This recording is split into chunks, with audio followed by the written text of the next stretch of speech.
Welcome back to the Wedding Buzz. It's your host, Sydney, and today I'm so excited to have this guest on today, Jaret Roose, owner of Roose Wedding Films, a wedding videography company known for creating emotional, story driven films that help couples relive one of the most meaningful days of their lives.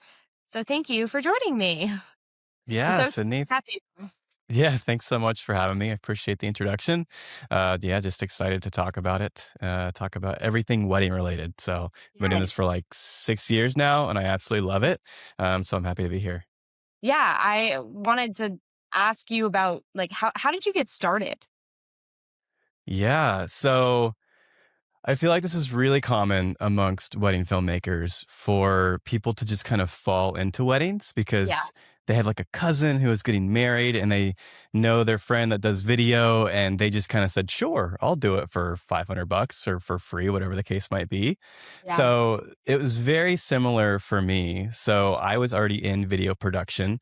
I was kind of in the corporate commercial world before I got into weddings. And it was a friend from high school who was getting married who knew I did video, and they just asked me if I wanted to do their wedding.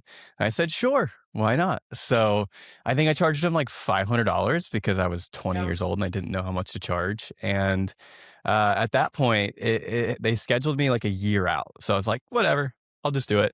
And Yeah. then I ended up meeting a friend of mine who, or well, someone that I kind of knew who I went to college with, and they were already in the industry. And I was like, well, it might be helpful if I like go and second shoot for someone before I go and film this person's Mhm. wedding. That's probably a good idea. So that's what I ended up doing. And from that point on, he owns like a little bit bigger of a company. So they shoot more volume brand. So I was second shooting and associate shooting for him for that entire year, kind of before I did my first like official wedding for my own company. And that's just kind of how I fell into it. So That's it awesome. was kind of I never really saw myself doing weddings. I didn't even know it was something that a filmmaker could do full time, to be totally honest with you. But I'm glad I'm here. Glad I fell into it. So That's awesome. I do feel like so many wedding vendors like fall into it and they're like, "Oh wait, I can make this a career." Like it's not top of mind, or I don't know, when you go to college and look at the list of majors and careers, like it doesn't always come, but that yeah, kind of similarly, I was helping a friend like plan her wedding and just was like freshman year of college and just she was a couple years older than me. But anyway, we were just having fun chatting about it. And then she just looked at me and was like, "You're good at this. You should be a wedding planner." And I was like, "A what? Like, what is that?" Like, that's a career. And one thing led to the next. And here we are. Here we are. So that's awesome that you like found your passion and then figured out that you could do it with weddings.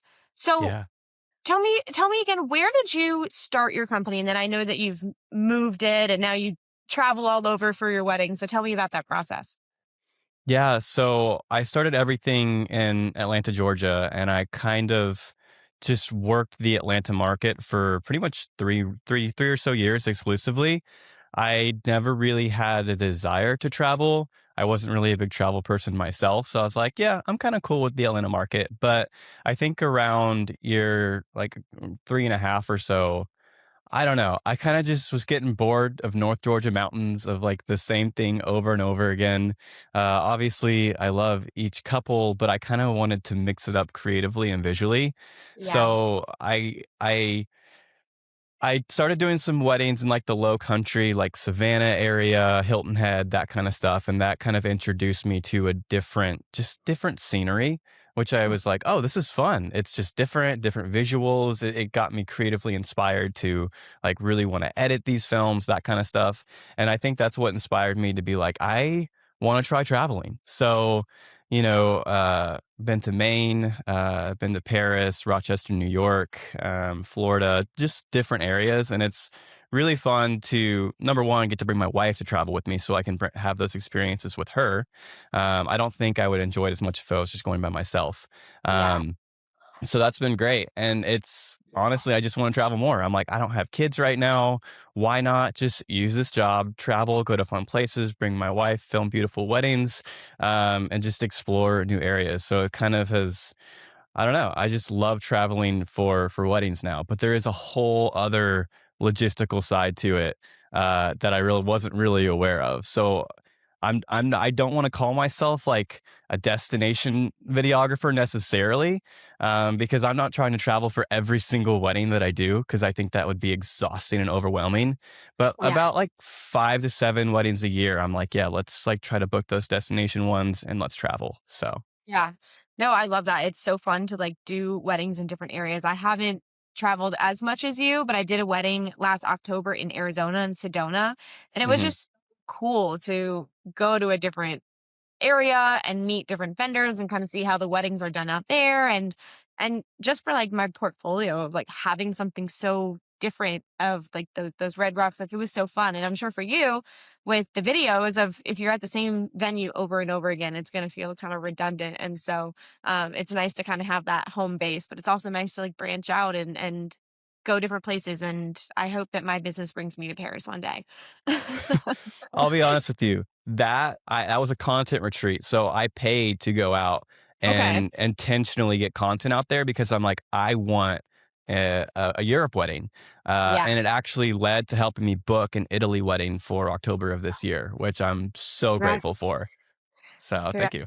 That's like, that's just like shows your like hard work paying off and how like I feel like people in this industry like we really like invest in our businesses. It's like our heart, our passion, and it's hard work, but it's really so fulfilling when it pays off. Um, what I want to talk to you a little bit about being like a founder of a company versus kind of like a freelancer and like that Mhm. mindset. So, what was the moment that you realized that you were building like a company instead of just simply filming weddings? Mm. So I think so many wedding videographers specifically and photographers do get into this because they love the art. You know, Mhm. they love filming or they love creating the beautiful photos, whatever the case might be. But so much of the job in surviving doing this is in creating a sustainable business long term, Mhm. which has been a long journey of figuring out what fires me up, what makes me want to get up in the morning and do this job and what doesn't. So it's kind of that mindset that helps me decide what areas do I need help with to bring people in and what areas do I just want to focus on because I love doing that. And that's kind of what has helped me figure out like how to approach it as more of a founder rather than just a freelancer. Mhm. So I would say for me, I really hit my wall. I think it was year 3. I did almost 30 weddings for my company, plus second shooting and associate shooting on the weekends. And editing 30 films for my brand all myself was terrible. Like, I was just burnt out, exhausted. It was constantly weighing on my mind that I had this work that I had to do. And even though all my couples have been so great and patient with wait times, and I try to be a good communicator, it still is like, I don't know. It's this thing that's just constantly in my mind. And I feel like it makes me to where I can't live present or give more of my emotional energy to like my friends and my family and that kind of thing. So it was a problem, you Yeah. know? So that's when I started dabbling more into using editors, using people to help me cull, like assistants to help with emailing, maybe posting on social. Like that's when I started dabbling into that world because I was like, okay,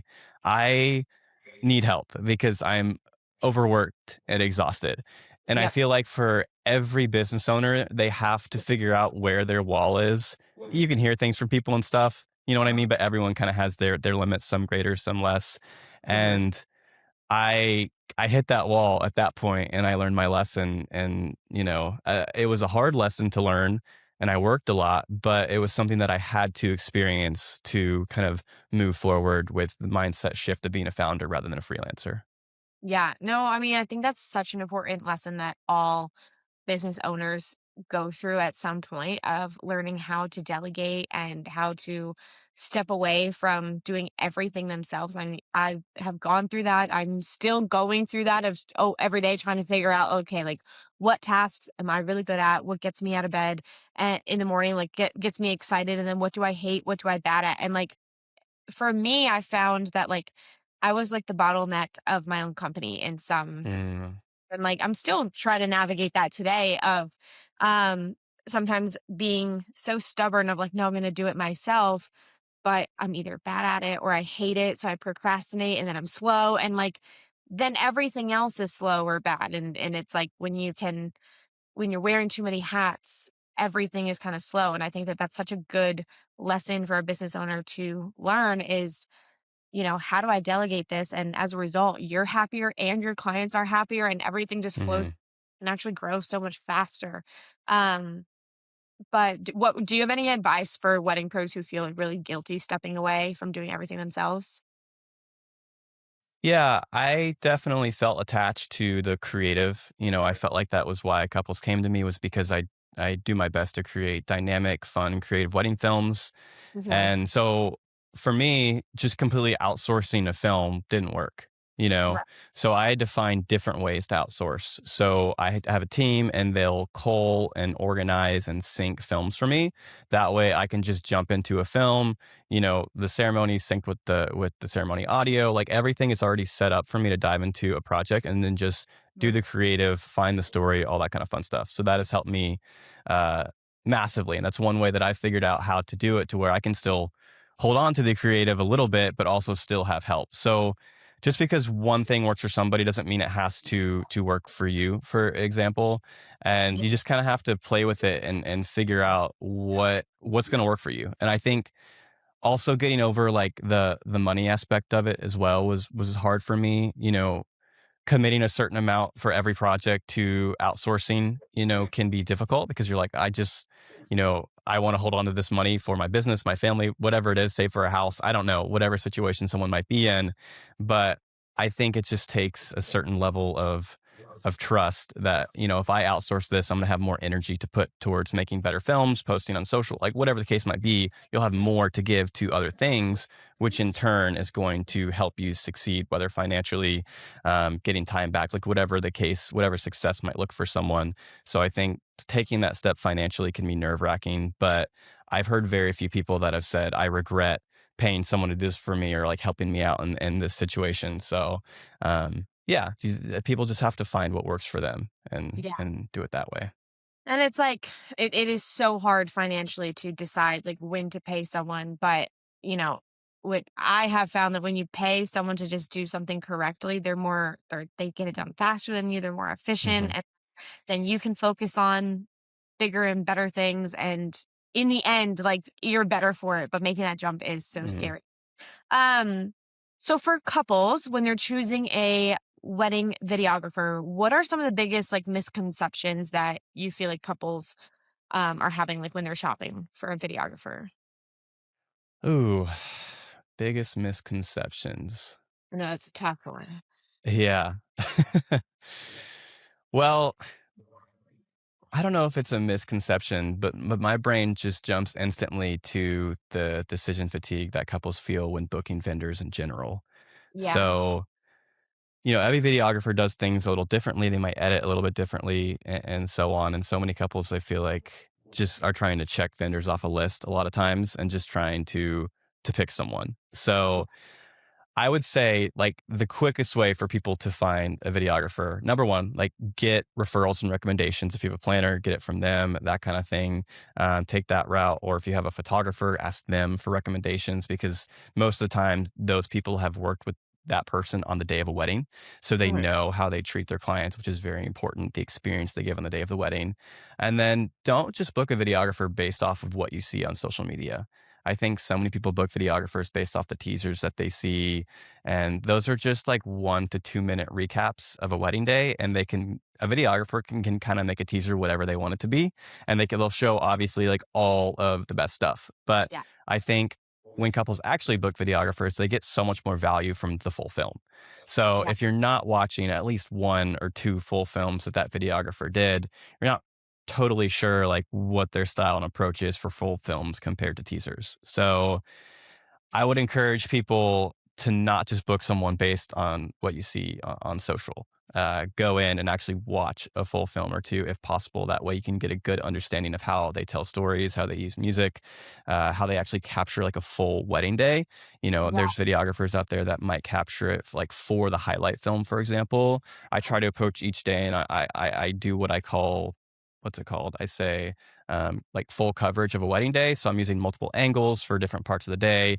That way, if you ever come to me and you want like a ceremony film or speeches film, like I have multiple angles of all this stuff with guest reactions, the speaker, the couple, like all these things for full coverage of the wedding Wow. day. Not everybody does that. So, just figure out like what you really like about this person and have a good understanding of the work they do, which I know can be hard when you're reaching out to a couple videographers, even like 5, 6, 7 videographers. It can be difficult, but that's what I would kind of encourage people to do is take some time to watch a few full films. No, I totally agree because I mean, Instagram and TikTok and like the highlight reels are very different than a full film. And while posting like the short videos and teasers and whatever on Instagram is fun, when you're hiring a videographer, like you want the full film to tell the story of your day, which a short little teaser that you see online is not going to really tell the full story. Mhm. Uh, and I think that that advice of like go to their website or whatever and watch a few full films and notice um, what story is being told in that video and how do they lay out, your day. I think that that's really important. And also personality. I think it's really important to Mhm. talk to them because on your wedding day, you're with your photographer, videographer, and wedding planner more than you're with your spouse. Like we're in Yes. your face all day. And so Yeah. that you like us and that we get along. Do you do consultations with clients and get to know them prior a little bit? Yes, I do always encourage people to do a call with me, either video call or phone call, whatever they want. I feel like recently, I don't know if it's just like the day and age that we're in, but everyone is like so busy all the time. So it can be challenging to make time to get on a call, especially when you're doing it with so many vendors. But like you said, you're with them the entire day on your wedding, so you need to make sure that they're going to bring good energy, that you kind of like them. That stuff is actually really important because the way that you experience your day and how you feel on the day of your wedding is something that you're never going to get back. So bringing in someone who has that good energy, who is supportive, who has a heart of service is so important. And that's why I always encourage couples to get on a call. Like it's like, yes, it's for me a little bit because I want to get to know them as well, but really it's for them. And it just helps them so much in that kind of gut feeling to know if they want to go with that person or not. So I think it's so important to do that. I do too. Is there any specific questions that you really encourage couples to ask while they're booking a videographer? Mm, questions to ask. Um, Well, I guess from a planner's perspective, you probably have a little bit better of idea because of like what to tell couples what to look for in videographers, right? Would you say Yeah, so? I'm kind of what you were saying before about like watching the full films is very important. Uh-huh. Liking their personality. I mean, it sounds silly, but I always tell them like, "Hey, make sure that you like their personality, you get along with them." Mhm. Um, and one thing that I see people miss a lot when it comes to the packages is that they just like don't understand the packages, and so they're like, Okay. "Oh, I just need like the simple package." But then some videographers don't always like mic up and actually record voices. So I've had couples Mhm. book the small little like teaser video and then at the end be like, but wait, like I want all my vows or like I wanted to hear our voices when we were doing our first look or this or that. And it's like, well, you didn't pick the package that included the audio so they didn't mic you up that day, like, we don't have clear Mhm. video from the day like, little things like that that couples don't Mm. understand, that I think it's really important for couples to ask, "Okay, what kind of video am I getting?" Because the difference kinda like we were saying, the difference between a 30-second teaser reel on Instagram and a 10-minute storytelling film is so different. And so, I think it's really important for couples to ask, what am I getting in this package? What do the terms mean? You and I know like film and Right. teaser, but they don't know. They don't understand the differences. So, Yeah. um, No, that's so true. I have 3 kind of pre-made packages, but I always if a couple is, like, interested in booking me, I don't go through it on our call necessarily because I don't wanna take up their time going through every single thing in the package, but when they are interested and they say, "Hey, like, you know, we really like you. It's kind of just about if we can find a package and a price that works for us. I'll take what they tell me about the wedding day, about the things that they're interested in, how they want to relive it after the day, and then I'll create a package based on that. If it is a little different than my three other ones that are already Mhm. pre-made, and then I'll create a Loom video, and the Loom video is basically me talking through literally everything that is included in there, like section by section. That way, they have a clear understanding of like what every single thing actually means, what the deliverables are, the hours of coverage, like the if I added 2 videographers for that wedding or maybe a team of 3, I can explain to them why I think that's a good idea for them. So, Mhm. I do my very best to, like, make sure that they feel well educated in what they're actually booking. Yeah. And I think that's so important because most people for videography are paying thousands of dollars towards it. So you want to make sure that at the end of the day, you are going to get the things and you're going to be able to relive the day kind of how you want to. And I make it clear to my couples too that, I always mic up the couple, the efficient. I always get audio. Like I always get speeches of stuff and I'm always going to record people's wedding day as if they're getting like every single film that I offer. That way Yeah. they can always come back to me after the wedding day and they can get that stuff later if they want to, after the wedding expenses have passed, if they want to relive it that like that, I already have it. So that's something important that I always do. But, like you said, not every videographer does that. So it's No, important to make not that distinction for sure. not everyone does. I mean, I think it's important to ask, like, how many people are coming that day? How many videographers? Um, like, how many camera angles will there be? And then also when it comes to, like, timeline of, let's say there's a second shooter, like, do you guys split up or do you stay together? Because that Hmm. affects, like, are we doing groomsmen getting ready and bridesmaids getting ready at the same time, and there's 2 videographers in 2 separate places, or Hmm. like stay together, do 2 angles of the same thing that's happening, and so all those things affect the timeline, but that's kind of where I would never expect couples to know to ask all these things, and that's kind of where I'm like, Yeah. "Okay, planner," so that I hope you ask all the right questions and that, I hope you make sure that you're getting exactly what you want, but that's a mistake that I see a lot at the end of, like, over the years, I've learned to make sure to ask those questions because couples think, "Oh, I have 2 shooters. I can send one to this side of town and the other to this side of town." And it's like, "Wait, Hmm. no, they're coming in a car, like, they're not splitting up like that." There's so Right. many so many things. So just taking the time to understand, like, what are your expectations and what is the timeline of the day and how does your specific team work? And, like you said, you film everything. That's amazing. Not everyone does. And so, Hmm. uh just being clear about that. How much influence do you feel that the music has on the wedding film?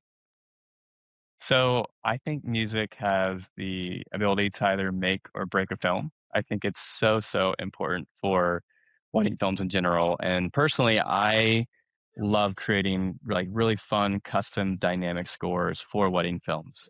So for me, I kind of spend more time on music than probably most people, but it's literally just because I absolutely love it. So I think it has the ability to take a moment that people are watching and with good music, I think it can really invite them back into the feeling of it all on the wedding day, like how they actually felt the emotions they experienced, because it's like a whirlwind of emotions on a wedding day that a couple will experience. So I think it's so important. And I think beyond just like that, I think with highlight films and feature films specifically, it's not really just about, like, one specific song that you use in a certain moment, but I think it's how you use the music to flow from one thing to the next, because I'm kind of in control and dictating not just the story, but how the couple is feeling throughout the whole film. So, Yeah. I like to do a lot of, like, like, high moments and low moments. I like to go up and down a lot, and that doesn't mean, Mm. like, happy and sad. That means, like, more calm, ambient type stuff to let, like, a really emotional moment like shine through. That way, the focus isn't on the music itself necessarily, but just like that powerful moment. And then Yeah. also, like I'll call them like climax of films, whether it's like an intro, like the kiss during the ceremony, and they're now husband and wife, or the moment right after the ceremony when they're celebrating with their people, or just like really high highs that people experience. I love to have like the music like rise into that. So a lot of the I would say, like, the challenge and the fun with creating a highlight film is kind of controlling how you flow from one thing to the next. And I think that's where having a good idea on or a good grasp on how to actually manipulate music within wedding films makes a massive difference in kind of the cohesiveness of the entire film. Yeah. No, I think that that's such a good point, and, like, music does it tells you how you feel, like, the music can bring a lot of energy and make you feel really happy or sad or, like, sentimental, and, there's a lot of different emotions on a wedding day. Like, I think that it's cool that your videos can, like, portray that of, like, there's special moments of, like, during the first look, it might be more emotional, or a father-daughter first look, like, that's really not sad emotional, but, like, just a certain type of emotion, and then, like you said, Mhm, like, that kiss of everyone celebrating the ceremony, and, like, there are different highs and lows maybe isn't the right word, but kinda highs and lows throughout the wedding day, or different shifts in energy, and it's mhm, cool if that's portrayed in your film, and I can imagine that, like, music does play a big part in that. Music kinda tells you how you wanna feel, while watching, so that's really cool. Um, I know we kind of touched on Instagram Reels and such earlier, but mhm. social media and trends is like everything these days. And I kind of feel like there's pros and it's cool and it's fun to have these trends, but then there's probably some cons to it. Like, what trends are you seeing right now that you like that you don't like? So, naturally, I'm someone if everyone else is doing one thing, I don't wanna do that thing. I don't know why, it's just kind of how I'm wired. But right now, the big thing in the wedding filmmaking side of things is really this, like it's a lot of little in-between moments, so a lot of, like, little one-liners from the couple or a bridal party, and those are definitely fun, and I capture those, but it's also, um a thing going around right now is a lot of kind of staged, like, production type stuff in wedding films. So, Hmm. it's I don't know, I'm more of a documentary style person with, like, maybe a mix of a little bit of that stage stuff, but I feel like it's really big right now to kinda have the trendy edit, and the whole wedding day just feels, like, really fun and exciting. There's not a lot of story in there, it's just a lot of one-liners, it's like some sort of, retro feeling type song, um so that's kinda like the thing right now, and I'm sure you've seen the stuff of, people, like, putting a shoe in the frame, or maybe it's a bridal party shot. It's a lot of, like, tripod style shots where the camera's not moving, but there's stuff happening in the frame, and to actually accomplish those kinda shots on a wedding day, although you feel like, "Oh, it takes, like, a few minutes to do this," timelines are pretty tight, and it can be difficult to actually achieve that stuff, and it has to be pre-thought ahead of time, and the couple has to be, like, really okay with wanting to go for that kind of style. So, I actually just kind of shot it recently. I was associate shooting for a company, and we did that kind of style, and it was fun, and I enjoyed it, but it worked because the couple, like, really they were, like, quirky, kind of, like, odd. They would say funny one-liners. So, although we did stuff that, took some time to implement and, like, set up the shop for it, we also just got stuff off the cuff where they were just doing it, and it worked with the style. So Yeah.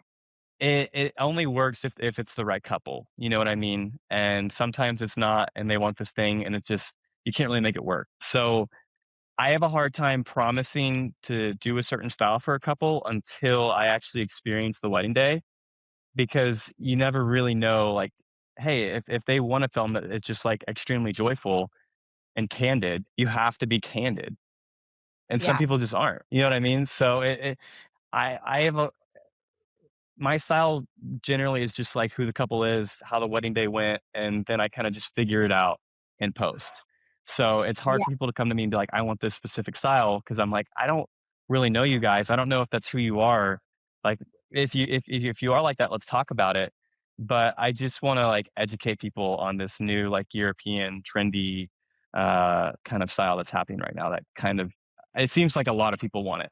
So Yeah, but it might not fit every couple and every day, and, it's hard because a wedding right. day is, like, the I mean, uh, you wanna capture what's there, and it's not a video shoot. Like, if you want a Mhm. video it's gonna be an exact certain way, like, that's not really your wedding day and how it organically is. Mhm.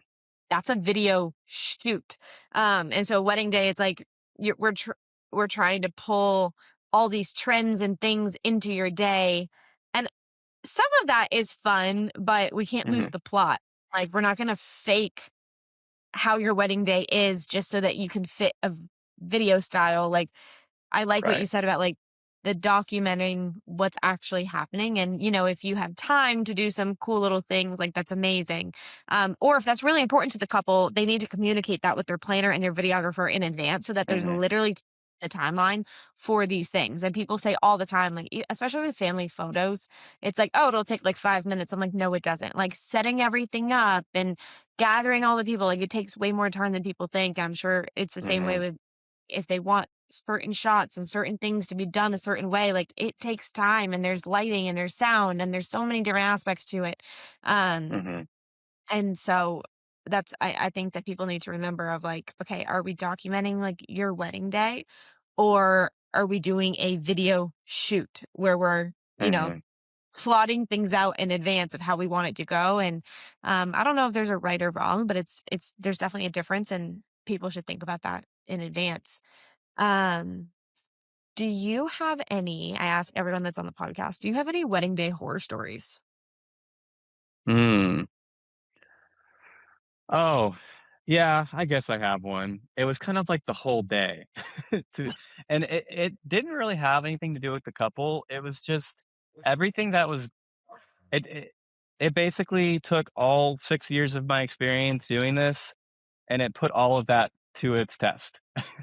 Oh, So, I filmed a wedding, and it was on a lake, and there was, I wanna say 5 or 6 different locations because they were doing different locations for first looks, for reception, for ceremony, and it was all within, like, a 10-minute radius, but it was a lot, and for videographers, when they have so much gear, it can be a little bit challenging to do what, like, we call company moves to all these different places because you have to move around gear, and it can be a little sure. challenging. So, anyways, so number 1, that was made me a little nervous, and so the day started, and we do their first look at a dock, and it basically starts absolutely sideways downpouring rain in the middle of their first look.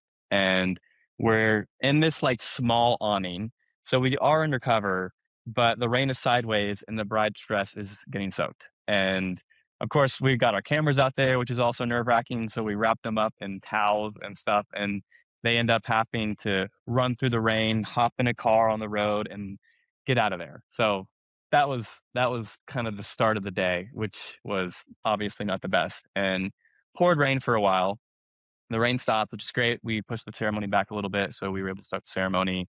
The ceremony was on the lake. It was in a different location, so of course I had to lug all my tripods, my gear, whatever down there, and so I could only bring a certain amount of stuff. And right before the ceremony started, my camera, something went corrupt with it. I thought it was an SD card corruption, which it's happened before.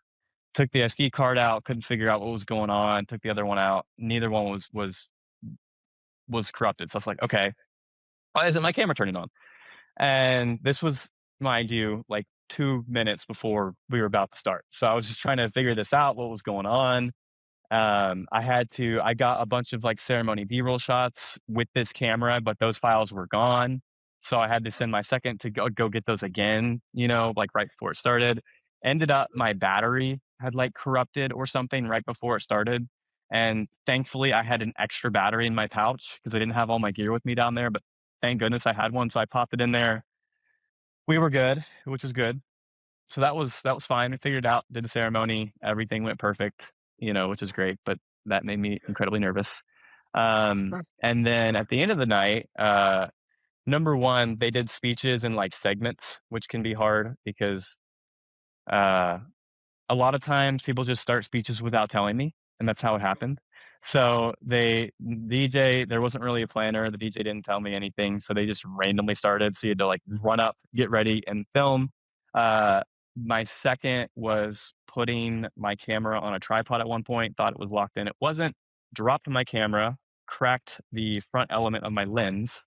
Uh, the glass was okay, but the plastic part cracked, and so obviously that was a little bit nerve wracking because I still needed that camera for the rest of the night and the speeches and stuff. So that happened. Um, yeah, I think that's the gist of that day. But All in one day.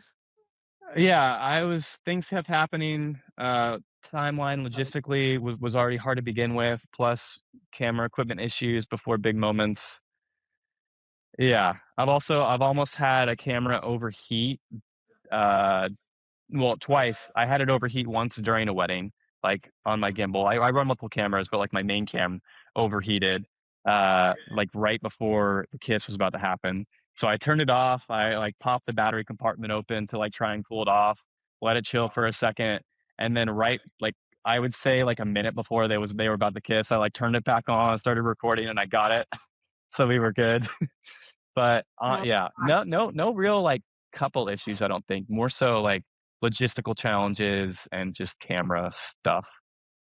yeah, I don't envy that part of your job at all. That technology is such a blessing and a curse at the same time. That's so scary. But I think that that shows like when you're picking a videographer, you can pick anyone can just go to Best Buy, buy a camera and call it a day, you know, but an experienced videographer is going to have extra SD cards, extra batteries. They're going to understand their gear and how it works and all that. They're going to have multiple cameras going at the same time. And so when it's Mhm, like, well, why is this videographer more expensive than the other one? Well, because there's so much more than just picking up a camera and slapping together a video. There's, all of and your gear is so expensive. So mhm, having a videographer that truly has multiple cameras and backup gear and all of that stuff is so crucial because the best like technology craps out even for the best videographers in the world. Like things mhm. happen. So um it sounds like you're really like prepared and ready to, battle those things. Because Yep, once I've that lost it's important too to have, like, backups for audio as well. I've had I always plug in the DJ, but I'm generally, like, for the ceremony, always making up a couple me efficient. I'm always popping an extra little, recorder on the mic as well for backup for speeches, and I've actually happens all the time when, like, a DJ's audio just, like, doesn't work or something. Maybe I'm in a different speaker than it's coming out of. I don't know, things always happen. So just having backup audio sources, that way you always know you're gonna get great audio for the film is so important because things don't yeah. work all the time. You just have to be prepared for that.